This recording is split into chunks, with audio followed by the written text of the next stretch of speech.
सर्वेभ्यो नमो नमः। सुस्वागतम। आज वसंत भाग 1 का प्रथम पाठ जो है वह चिड़िया जो, इस पर हम चर्चा करेंगे। इस पाठ के रचयिता श्री केदारनाथ अग्रवाल हैं। गौर करेंगे तो मैंने रचयिता शब्द का प्रयोग किया है। लेखक भी बोल सकते थे, पर लेखक और रचयिता में अंतर है। लेखक क्या है, जब मैं कोई स्टोरी लिख रहा हूँ, किसी पर निबंध लिख रहा हूँ, तो मैं वो केवल लिख रहा हूँ। उसके लिए मुझे शब्द योजना की आवश्यकता नहीं है कि कौन कौन से मैं शब्दों को रखूँ कि मेरा जो लेख अच्छा हो। हालांकि उसमें भी शब्द योजना की आवश्यकता होती है, पर उतनी सृजनात्मकता की आवश्यकता नहीं होती है जितनी कि कविता लिखने में होती है। उतनी क्रिएटिविटी नहीं लगती है हमें गद्य लिखने में, पर पद्य लिखने में हमें शब्दों का चयन करना होता है, तुकबंदी करना होता है, उसे मधुर बनाना होता है। तो उसकी रचना की जाती है, जैसे एक चित्र की रचना की जाती हो वैसे कविता की रचना की जाती है। तो इसलिए कविता के लेखक नहीं कहेंगे कभी, कविता को लिखने वाला हमेशा रचयिता है। तो वह चिड़िया जो, इसके रचयिता श्री केदारनाथ अग्रवाल हैं। तो कविता हम आज गाने की कोशिश करेंगे, तो हम गाएंगे। आप भी गाना जहाँ पर भी हो, आप अपने बुक भी खोल सकते हो, अपनी बुक, क्योंकि यदि इस वीडियो में अच्छा नहीं दिख रहा है तो आप वसंत भाग 1 का पहला पाठ खोल सकते हो। तो पाठ के बारे में जान लेते हैं पहले थोड़ा सा। कवि ने यहाँ अपने स्वभाव में एक नीले पंखों वाली एक छोटी चिड़िया का अनुमान किया है, एक सामंजस्य बिठाया है कि मेरे अंदर भी एक छोटी चिड़िया है, मेरा स्वभाव एक छोटी चिड़िया जैसा है। क्या क्या है वह चिड़िया? संतोषी है, उसे अन्न से प्यार है, मतलब वो अन्न भोजन का रिस्पेक्ट करती है, आदर करती है, भोजन छोड़ती नहीं है। उस चिड़िया को जितना अन्न मिलता है उतना खाती है, और बचा हुआ अन्न कल के लिए रखती है, और यूज उतना ही करती है, प्रयोग में उतना में लाती है जितना वो खा सके। इसलिए वो अन्न से प्यार करती है। और संतोषी किस लिए है वो, कि उसे जितना मिल जाता है उतने में संतुष्ट है, उतने में ही खुश है, उसे और इच्छा नहीं है। उसको जितना पर्याप्त है वो उतने में खुश है। और अपने पन के साथ वह कंठ खोलकर पुराने घने वन में बेरोक गाती, उसको कोई रोकने वाला नहीं है। हम में भी कोई रोकने वाला नहीं। हम अपना अच्छा काम करें, हम पढ़ने का काम करें, कोई हमें नहीं रोक रहा है। मम्मी पापा कोई नहीं रोकेगा। दिन रात पढ़ाई करो, कोई नहीं मना कर रहा है। पर हाँ, रोकेंगे तब जब पढ़ाई हमारे तबीयत पे हावी हो जाएगा, हमारी तबीयत खराब कर सकता है ऐसी पढ़ाई, लगन की पढ़ाई, तब वो हमारे मम्मी पापा हमें रोकेंगे, माता पिता रोकेंगे। वैसे तो आप कितना मर्जी पढ़िए, आप आज़ाद हो, स्वतंत्र हो, चिड़िया की तरह, जितना मर्जी उतनी पढ़ाई कीजिए, कोई नहीं मना कर रहा। तो वह नदी के विषय में भी जानकर उसका जल का मोती जैसी बूंदों को चोंच में भर लेती है। वह स्वयं पर गर्व भी करती है। क्यों गर्व करती है? उसने अच्छा काम किया, वो अपना दिनचर्या अच्छे से चला रही है, वह संतोषी है, इसलिए वो गर्व भी करती है अपने आप पे। वह साहसी है, वह हिम्मती भी है, और उसे नदी से लगाव है। कभी अपने भीतर में एक चिड़िया की कल्पना किया है, मैंने बोला था अनुमान किया है, एक चिड़िया का कल्पना करके उसके माध्यम से मनुष्य में के अच्छे गुणों को उजागर किया है। मनुष्य में कौन कौन से अच्छे गुण हो सकते हैं उस चिड़िया की भांति। एक चिड़िया में जब इतने अच्छे गुण हो सकते हैं, तो क्या हमारे अंदर ऐसे गुण नहीं हो सकते हैं? ये तो पाठ के बारे में था। हम अभी कविता पाठ करेंगे। पीछे गाने की कोशिश कीजिएगा आप, पहले सुन लीजिए, बाद में समझ लीजिएगा। स्वर समझ के बाद में आप अपना गुनगुनाते रहिए। कविता आसानी से याद भी हो जाती है यदि हम उसको गाकर याद करें तो। वह चिड़िया जो चोंच मार कर दूध भरे जुंडी के दाने रुचि से रस से खा लेती है, वह छोटी संतोषी चिड़िया नीले पंखों वाली मैं हूँ, मुझे अन्न से बहुत प्यार है। तो इस तरह से इसको गा सकते हैं आप। प्रार्थना सभा में भी कभी इस कविता को सुना सकते हैं, ग्रुप में गा सकते हैं। अच्छी कविता है। इसमें कुछ शब्दार्थ हैं जिस पर देख लेते हैं। जुंडी के दाने, जुंडी के दाने जौ बाजरा के दानों को कहते हैं। और कुछ पर्यायवाची शब्द मैंने दिया है, आप लोग याद करना। ये अच्छे शब्दों के पर्यायवाची हैं, जो इंपॉर्टेंट शब्द होते हैं उन्हीं के पर्यायवाची, जो आगे आपसे पूछे भी जाते हैं परीक्षाओं में। चिड़िया को पखेरु, नभचर, पंक्षी, खग, विहग, पक्षी भी बोलते हैं। पंछी का जो संस्कृत निष्ठ रूप है, तत्सम रूप है, वो पक्षी है, ऊपर बिंदु नहीं रहता है। और अन्न का ही इस तरह से अनाज, धान्य, गल्ला, खाद्यान्न, दाना, सस्य, खाद्य, भोजन, खुराक। सस्य शब्द आप लोग वहाँ भी सुनते हैं, कहाँ पर? जब वंदे मातरम आता, सस्य श्यामलाम मातरम वंदे मातरम, तो वहाँ पे सस्य भोजन के लिए आया। विशेषण विशेष्य, नीले पंखों वाली, यहाँ पंखों वाली भी विशेषण है पर पंखों का भी विशेषण है नीला। दो प्रकार के विशेषण है, हम विशेषण पर आगे चर्चा करेंगे। प्रकृति प्रत्यय संतोषी, संतोष शब्द से बना है, इसमें ई प्रत्यय जुड़ा है, स्त्रीलिंग हो गया है संतोषी। अब करते हैं शब्द भावार्थ, थोड़ा व्याख्या देख लेते हैं। इस इतने अंश की क्या व्याख्या हो सकता है इस पद्यांश की। वह चिड़िया जो चोंच मारकर, वह चिड़िया जो अपने चोंच से दूध भरे जुंदी के दाने रुचि से और रस आनंद के साथ खाती है। रुचि से खाती है और आनंद के साथ खाती है। ऐसा नहीं कि खाना बन गया है दाल तो नहीं खाती है, फेंक दे, मम्मी मैं नहीं खा रही हूँ, ऐसा नाटक नहीं करती है आप लोगों की तरह, मैं नहीं खा रही, मुझे ये चाहिए, मुझे वो चाहिए, ऐसा कुछ नहीं है। उसे तो जो मिल जाता है उसको बहुत आनंद के साथ ग्रहण करती है। जैसे दूध भरे जुंडी के दाने, जौ बाजरा के दूध भरे जुंडी के दाने, ये जौ बाजरा में दूध कब रहता है ये कब पता चलेगा?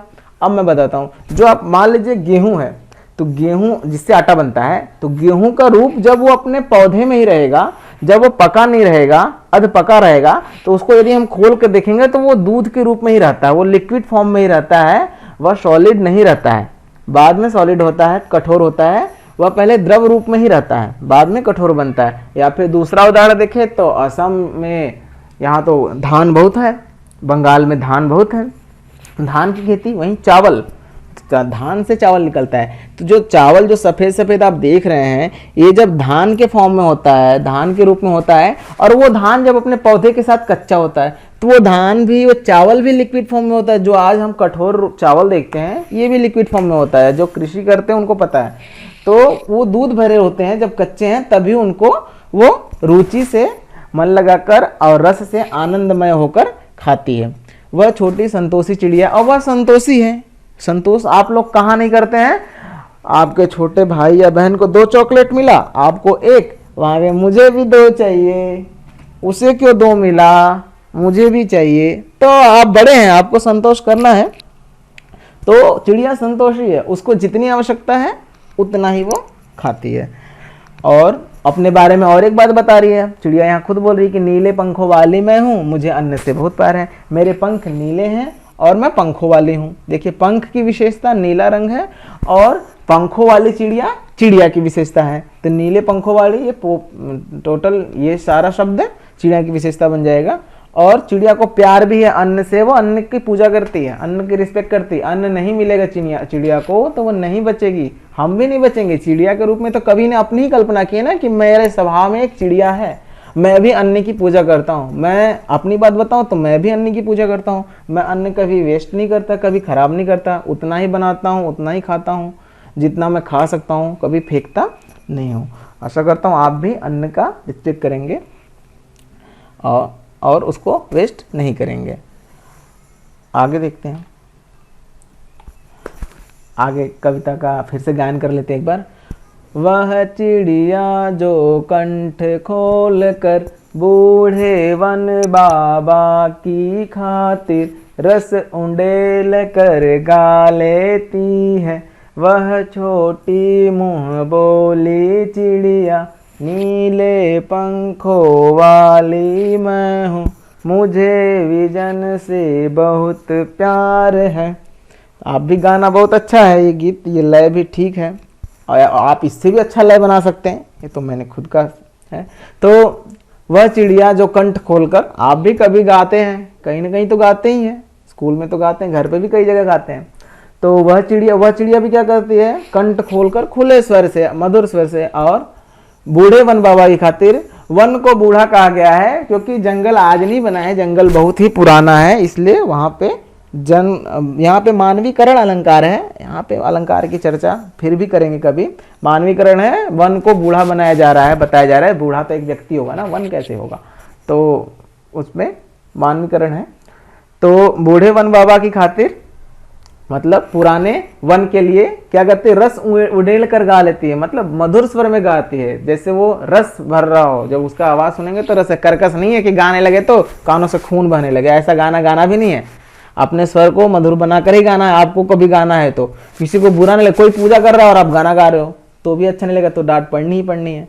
तो गाना गाने का भी अपना ही समय। और गाने भी कौन से गाओ? अपनी कविता का गाना गाओ। कभी पूजा करने वाला व्यक्ति भी नहीं मना करेगा। आप यदि अपने पोएम गा रहे हो, इंग्लिश की पोएम गा रहे हो, हिंदी के गा रहे हो, आप संस्कृत के श्लोक गा रहे हैं, तो कोई नहीं मना कर रहा आपको, गाइए, खूब गाइए। तो क्या कहते, वह छोटी मुंह बोली चिड़िया वह अपना कंठ खोलकर छोटे मुंह वाली चिड़िया गा लेती है। अच्छा, चिड़ियों का गाने का एक अलग आनंद है। देखिए, चिड़ियों को बोलने का क्या आनंद है कि यदि रात में वन में जाए, वहां कोई चिड़िया नहीं चहचहाती है, या दिन में भी जाए, यदि मान लिया जाए चिड़िया नहीं चहक रही है, तो वह वन ही सुनसान सा लगेगा और वह वन बहुत डरावना हो जाएगा यदि वहां कोई चिड़िया चहल पहल नहीं कर रही है तो। और वहीं चिड़िया चहचहा रहे हैं, चूं चां कांव, बहुत सारे चिड़ियों की आवाज है हो रहा, तो वो कितना मनोरम हो जाता है, वो कितना सुगम हो जाता है वहां से जाना, वहां में डर का आभास नहीं होता है। और आप अभी जहां बैठे हैं, यदि आपकी विंडो खुली है, अभी तो गाड़ी मोटर कम चल रहे हैं, यदि आप थोड़ा सा कंसंट्रेट करेंगे तो आपको आपके विंडो के बाहर के चिड़िया की आवाज़ सुनाई देगी। सुबह तो जरूर सुनाई देगी, मैं गारंटी लेता हूँ, क्योंकि मुझे देती है। तो सुबह जगना भी पड़ेगा इसके लिए, ऐसी थोड़ी सुनाई देगी जगते हुए आप लेट। तो जगना है सुबह चिड़िया के लिए, आवाज़ सुनने के लिए नहीं। हैबिट बनाइए, सुबह अच्छे टाइम पे जगिए। तो वह चिड़िया और बता रही है अपने बारे में फिर से कि मैं नीले पंखों वाले हूँ, मुझे विजन से बहुत प्यार है। ये विजन क्या है? जन मतलब तो लोग होता है, विजन बिना जन का, जहां कोई लोग ना हो। तो जहां कोई लोग ना हो उसको क्या कहते हैं? बिना लोगों का स्थान। तो एकांत हो सकता है, निर्जन हो सकता है। बिना लोगों का स्थान निर्जन स्थान है, एकांत स्थान है। अकेले रहना भी कभी चाहिए, थोड़ा मनन करना चाहिए अपने बारे में। आज क्या किया आपने, आप जो भी किए हैं आप उसको और अच्छा कैसे कर सकते थे, इस विशेष रूप से अपनी पढ़ाई को लेकर, क्योंकि अभी तो आपकी पढ़ने की उम्र है, तो आप उसे और अच्छा कैसे कर सकते हैं, और अपने टाइमिंग कैसे बढ़ा सकते हैं, पढ़ने की टाइमिंग कैसे बढ़ा सकते हैं। तो इस पर आप सोच सकते हैं, अकेले बैठ के सोच सकते हैं। और आपको मम्मी पापा टीचर्स के लिए थोड़ी पढ़ना है, आपको तो अपने लिए पढ़ना है। तो देखिए, चिड़िया क्या है, चिड़िया गाना भी गाती है, संतोष भी करती है, खाना भी खाती है, और अपने पे गर्व करेगी क्योंकि वो अच्छे काम कर रहे हैं। आप किस बात पे गर्व करेंगे? प्रश्न तो ये उठेगा आगे कि आप अपने किस कार्य पे गर्व करेंगे। गर्व से मम्मी पापा को बता सकेंगे कि मम्मी पापा मैंने आज ये काम किया, मैंने ये चैप्टर सॉल्व कर दिया, मैंने ये एक्सरसाइज कंप्लीट कर दी। तो कुछ तो होना चाहिए विशेष, डेली का कुछ ना कुछ विशेष होना चाहिए, जिसे आप गर्व से सुना सके, किसी को बहुत अभिमान के साथ सुना सकें। चलिए, इसमें है शब्दार्थ, रस उंडेल कर गाना, मधुर स्वर में गाना। विजन का मतलब बता ही दिया मैंने, एकांत, कंठ गला होता है।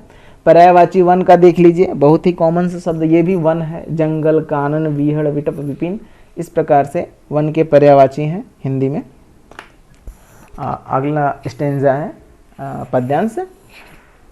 वह चिड़िया जो चोंच मार कर चढ़ी नदी का दिल टटोल कर, जल का मोती ले जाती है, वह छोटी गर्वीली चिड़िया, नीले पंखों वाली मैं हूँ, मुझे नदी से बहुत प्यार है। वह चिड़िया पुनः अपने चोंच से नदी का दिल टटोलना का मतलब है नदी की गहराई को आपना, नदी के बहाव का आनंद उठाना। ठीक है, नदी का दिल टटोले बिना वो कितने अपने आप को एयर में से, हवा में से कितने अपने आप को डाउन करेगी, नीचे की ओर ले जाएगी, वो पानी में डूब ना जाए, केवल पानी को टच करे और उड़ जाए। आप देखिए, विद्यार्थी के लिए कुछ लक्षण, एकाग्र चेष्टा बको ध्यानम, स्वान निद्रा तथैव च अल्पाहारी गृह त्यागी, विद्यार्थी पंच लक्षणम। तो ये विद्यार्थी के 5 लक्षण हैं। प्राक चेष्टा, कौवे की तरह चेष्टा, कौवे की तरह चालाकी। चेष्टा का मतलब यही है, काम नहीं करना है दूसरे के कान में, चेष्टा का मतलब चालाकी। चालाकी कौवे की कहाँ है पता है? एक कहानी आती है कि कौवा देखिए, कौवे को अब किसी और पक्षी को मारिए ना तो चांस से ज्यादा लग जाने की आपका पत्थर, यदि आपका निशाना सही है तो, पर कौवा आपके मारने से पहले उड़ जाता है। ठीक है, आप हाथ किए नहीं, वो उड़ जाएगा, फुर्र हो जाएगा कौवा। ये चालाकी है उसकी, वो कभी हार नहीं मानेगा, मार नहीं खाएगा, कोई गलत काम नहीं करेगा कि मार खाना पड़े उसे, पहले उड़ जाता है वो। तो कौवा अपने बच्चे को शिक्षा दे रहा है, ज्ञान दे रहा है कि कैसे मार नहीं खाना है कंकड़ से। तो ठीक है, बच्चा सुनता है, क्या बोलता है, बेटा, कौवा बताता है अपने बच्चे को कि बेटा, जब कोई व्यक्ति पत्थर उठाने के लिए नीचे झुके ना, तभी उड़ लेना है। झुक के कंकड़ उठाएगा तब तो मारेगा ना। तो बोलते जब झुके नीचे तभी फुर्र हो जाना है। उसका बेटा और चालाक, बोलता है पापा यदि व्यक्ति कंकड़ अपने जेब में ही रखा होगा तो तब तो झुकने का तो हम वेट नहीं करेंगे, तब तो हम मार खा जाएंगे। तब उसका पापा बोलता है हाँ ये सोच रखते हो तुम कभी मार ही नहीं खा सकते। यदि ये सोचते हो ना कि व्यक्ति अपने जेब में भी कंकड़ रख सकता है तब तुम मार ही नहीं खाओगे कभी। ये तो सीख थी।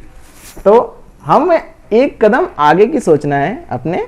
इस साल, ये साल तो अब पता नहीं कैसा जाएगा, पर आपको पढ़ाई अपनी जारी रखना है क्योंकि परीक्षाएं तो देनी है। आपका साल तो एकेडमिक ईयर तो खराब करना नहीं है, सरकार इसलिए विभिन्न योजनाएं चला रही हैं और आपको, आपके टीचर भी मेहनत कर रहे हैं, आपको भी मेहनत करने की आवश्यकता है। जितने भी होमवर्क आपको मिलते हैं कोशिश कीजिए रिटर्न वर्क कर लीजिए। मैं तो विश्वास दिलाता हूँ कि टीचर उन विषयों को क्लास में दोबारा समझाएंगे जब भी कभी क्लास चलेगी तब, पर आपको रिटर्न वर्क कर लेना है कि आपको वर्डन न पड़े, इकट्ठे ज़्यादा काम लिखने का न पड़े। तो हम यहाँ क्या कर रहे थे, हाँ चालाकी की बात, का का चेष्टा कौवे की तरह चालाकी, बको ध्यानम बगुले की तरह ध्यान। ये पानी वाली बात से याद है बगुले का, कि बगुला जो है ध्यान लगाता है एक मछली पे, पानी में मछली को लेने के लिए, अपना भोजन लेने के लिए जाता है। वो हवा में एक ही जगह बहुत देर तक टिका रहता है जब तक देखता नहीं अपना शिकार, और मछली भी मूवमेंट कर रही है, कंटिन्यू गतिशील है वो भी, और बगुला पर एक जगह टिका हुआ है और वो छपक से जमीन में, पानी में जाएगा और मछली को लेकर उड़ जाएगा। वो मतलब अपना कैलकुलेट करता है कि मछली, अब मैं जाऊंगा तो मछली उस स्थान पे रहेगी जहां मैं चोंच मारूंगा, तो वो भी आगे ही सोचता है। तो यह उसका ध्यान है, बगुले का ध्यान है, जहां ध्यान लगाता है वहां एक जगह ध्यान लगाता है। पढ़ाई में ध्यान लगा दिया तो बाकी दुनिया से कोई मतलब नहीं है कि मेरा सीरियल भी आने वाला है, टीवी सीरियल आना है, मुझे गेम भी खेलना है, मेरे दोस्त बुला रहे हैं। जब आपने एक टाइम बना लिया कि आपको इस टाइम पढ़ना है तो आप पढ़िए, वही ध्यान है आपका। काक चेष्टा बको ध्यानम स्वान निद्रा थे बच्चा, तो स्वान की तरह निद्रा होना चाहिए। स्वान बोलते हैं कुत्ते की तरह नींद होनी चाहिए आपकी, ऐसी नींद कुंभकर्ण वाली नहीं। रामायण देख रहे हैं ना, अभी कुंभकर्ण देखिए कैसे है, वो इंद्रासन की जगह निद्रासन मांग लिया था, तो उसकी कहानी फिर कभी सुनाएंगे, रामायण आपको लगी है। तो क्या है, अब कुत्ते क्या है, कुत्ते की नींद कैसी है, कच्ची नींद है। जब कोई व्यक्ति भी बाहर से है ना तुरंत भौंकने लगता है, वो ऐसी नींद रखना चाहिए। ये नहीं सोए मम्मी पे अरे उठो उठो जब तक पानी के छींटे ना मारे, उठा के बिठाए ना। तो नींद भी अपनी कम कीजिए, 7 घंटे 7.5 घंटे तक सोइए। तो वैसे ही अल्पाहारी कम भोजन करने वाले होते हैं, गृह त्यागी, घर से बाहर रह के पढ़ते हैं, हॉस्टलर रहते हैं एक तरह से, या पहले के ज़माने में घर से बाहर ही पढ़ाई होती थी, गुरुकुल में चले जाते थे। मैं भी गुरुकुल में पढ़ा हूँ, इसकी कहानी फिर कभी बताएंगे। यहाँ देखते हैं वो चिड़िया क्या करती है। चिड़िया नदी की गहराई, नदी के लहरों को भाप करके जाती है और जल का मोती से तात्पर्य है जल की एक बूंद ले जाती है। और वह छोटी गर्वीली चिड़िया इस कार्य पे गर्व करती है कि वो कितनी चालाकी से जल का एक बूंद लेगी और अपने कार्यों पे गर्व करती है। आपको भी ऐसे कार्य करने हैं जिन कार्यों को आप गर्व के साथ, अभिमान के साथ आप किसी को बता सकें। और फिर से वही बात है कि मैं नीले पंखों वाले हूँ, मुझे नदी से बहुत प्यार है। तो इसको टेक बोलते हैं, आप लोग जान लीजिए। जो किसी भी गाने में आप फिल्मी गाने सुनते हैं चाहे, तब भी कुछ लाइनें ऐसी होती है जो बार बार चलती हैं, उन लाइनों को टेक बोलते हैं। जैसे नीलो पंखों वाले मैं हूँ, मुझे नदी से बहुत प्यार है, तो टेक तो ये आंशिक रूप से, क्योंकि इसमें एक वर्ड हमेशा चेंज है। पहली जगह अन्न था, दूसरी जगह विजन था, तीसरे पद्य में मुझे नदी से बहुत प्यार है, वह नदी से भी बहुत प्यार करती है, मतलब जल से प्यार करती है, नदी को स्वच्छ रखना चाहती है। हमारे दृष्टिकोण से हम स्वच्छ रख सकते हैं, नदी के जल को स्वच्छ रख सकते हैं। तो इसमें चढ़ी नदी का जल से भरी हुई नदी है, ये नहीं सूखी नदी में वो छलांग मार रही है, जल कैसे ले जाएगी। जल का मोती का अर्थ जल की बूंद से है। गरबीली को गर्वीली कहेंगे शुद्ध में। और नदी का प्रयोग सरिता, टटनी, अपगा, निमग्ना, निर्झरणी। झरणी क्या है, झरना है। कुलंकषा, तरंगिणी, जयमाला, नद प्रवाहिनी, सरिद्वीपवती, शैवालिनी। इस प्रकार से प्रवचन आप 2-3 याद कर लेना, कोई भी इतना ही काम आएगा। और जितना हमारा शब्दकोश बढ़ सकता है उतनी अच्छी बात है। और अभ्यास के लिए मैं कुछ प्रश्न दे रहा हूं कि प्रस्तुत कविता को सुलेख के रूप में आपको अपनी वसंत की कॉपी एक नई बनानी है, उसमें लिखना है। वसंत की कॉपी में आपको ये कविता अच्छी सुंदर राइटिंग में सजा के लिखना है। अपने एक पसंदीदा पक्षी का चित्र बनाना है आपको। ये दूसरा कार्य है कि आज आपको जो भी फेवरेट चिड़िया है आपके, उसका चित्र बनाना है। उसी कॉपी में भी बना सकते हैं, या जो आपका आर्ट की कॉपी है उस कॉपी से भी आप इसमें अटैच कर सकते हैं पेज, उस पे बनाना है यदि, तो उस पे बना के इसमें अटैच कर देना। कविता को याद करने का प्रयास कीजिए, बहुत ही अच्छी कविता है। हम एक बार फिर से गाएंगे कविता को। वह चिड़िया जो चोंच आप भी साथ गाइए, यदि बुक खोल रखे हैं या वीडियो देख रहे हैं, आपको लिखा हुआ दिख रहा है, आप भी साथ गा सकते हैं। शुरू करते हैं, 1 2 3 स्टार्ट। वह चिड़िया जो चोंच मार कर दूध भरे जुंडी के दाने रुचि से रस से खा लेती है। वह छोटी संतोषी चिड़िया नीले पंखों वाली मैं हूँ, मुझे अन्न से बहुत प्यार है। वह चिड़िया जो कंठ खोल कर बूढ़े वन बाबा की खातिर रस उंडेल कर गा लेती है। वह छोटी मुँह बोली चिड़िया नीले पंखों वाली मैं हूँ, मुझे विजन से बहुत प्यार है।